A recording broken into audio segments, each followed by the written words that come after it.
dönem ve IBDP yani Uluslararası Bakalorya Programı birincimiz.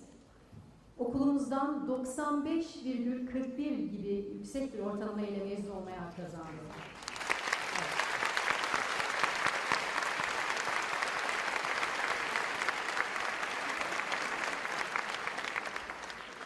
Zerafeti ve zekasıyla bulunduğu her ortamda fark edilen öğrencimiz, içten içe bu durumun haklı gururunu yaşasa da alçak gönüllülüğünü hiçbir zaman elden bırakmaz. Kendini ve hayatı tanımaya özen gösterir. Mutlu olduğu ortamların başında laboratuvarlar gelir desek yeridir. Başarısının ve azminin hep devam etmesi dileğiyle dönem birincimiz Elif Özdoğan.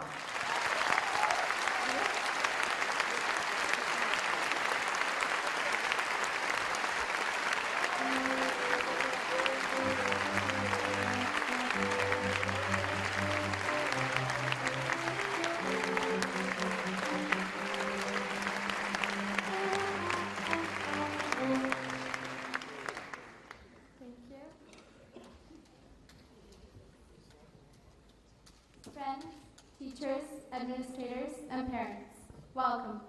I'm honored to be in front of you. Today feels like any other day, doesn't it?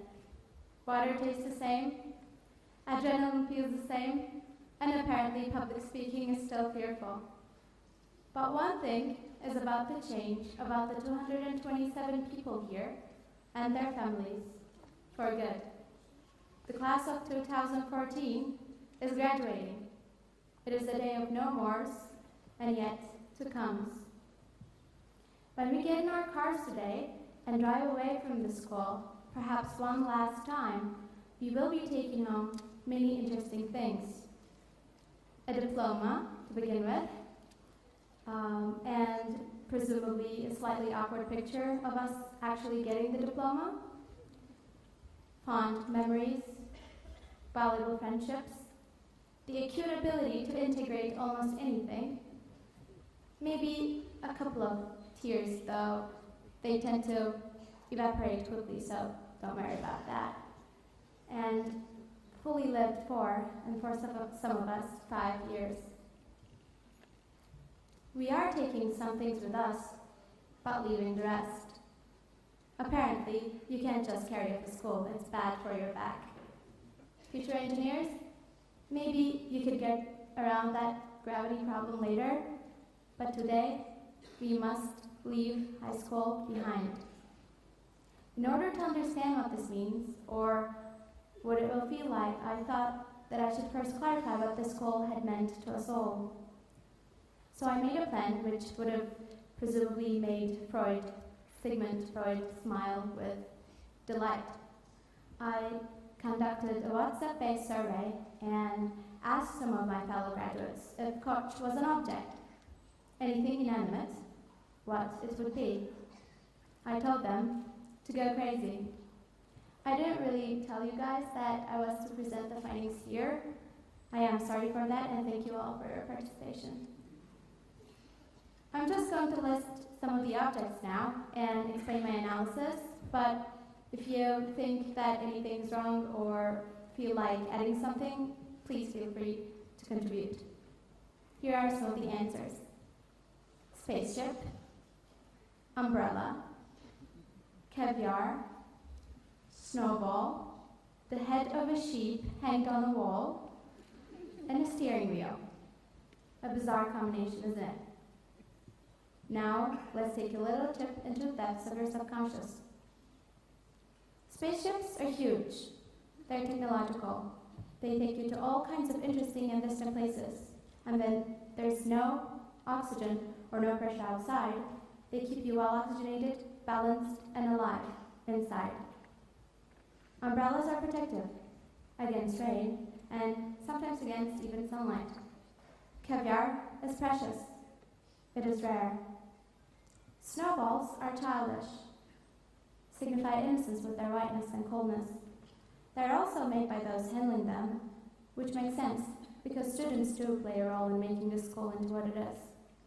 The head of a sheep hanged on a wall, I must admit, is a bit weird, but I think it refers to victory and success. Finally, A steering wheel gives you control to do whatever you want with your life if you're willing to use it. So our short psychoanalyses revealed something big, that the school, our teachers, the staff, the administration, and the students mean a lot to us. I would like to thank them for everything.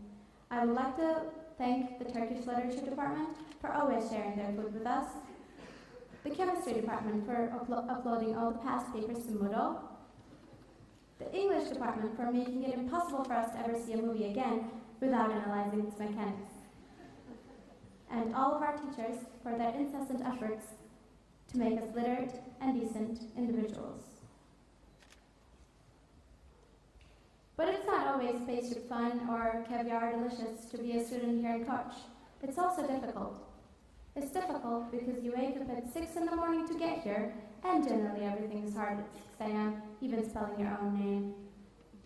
School can be difficult because you meet all these people with different habits and perspectives. You like coffee, and they prefer tea. You use Mac, and they use PC.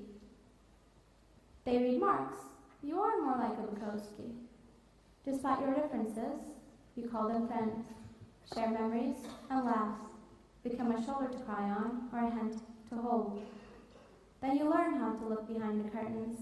You learn that the truth is people are different because their nucleotides are sequenced the way they are, and that soap is not this mysterious and magically powerful cleaning prism. It's actually just a molecule with a water-loving and a liquid-loving part.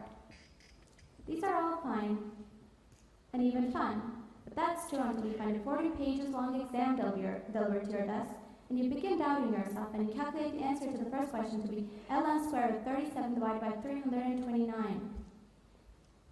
Call it difficulty, lack of sleep, lack of caffeine, trust issues, acne, breakups, fights with grown-ups. Call your high school problem whatever you want. But these things, together with the good stuff, become you, freshly shaped the way you are. But that's sure to change. You will all be at different places in 3 months from now. London, New York, Istanbul.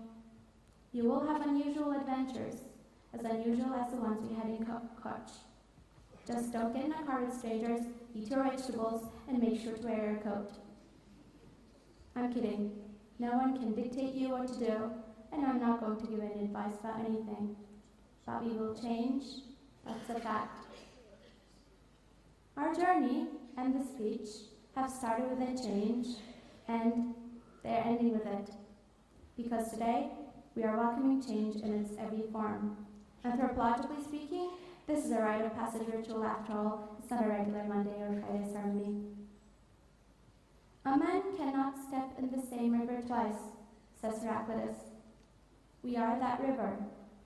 We are flowing to east, to west, to south, to learn physics, engineering, literature, and maybe even quantum mechanics, to fall in love, to fall out of love, to own an iPhone 6, 6S, 7, to grow, and to help others grow. But despite all these changes, the fact that you survived through 51,000-word essays, occasional detentions, dilemmas about whether to sleep in a particular lesson, and fleets from the deans because your uniform is not quite right, will not change. You will stay, ever, graduated. Congratulations and good luck to you all, not that any one of you should need it.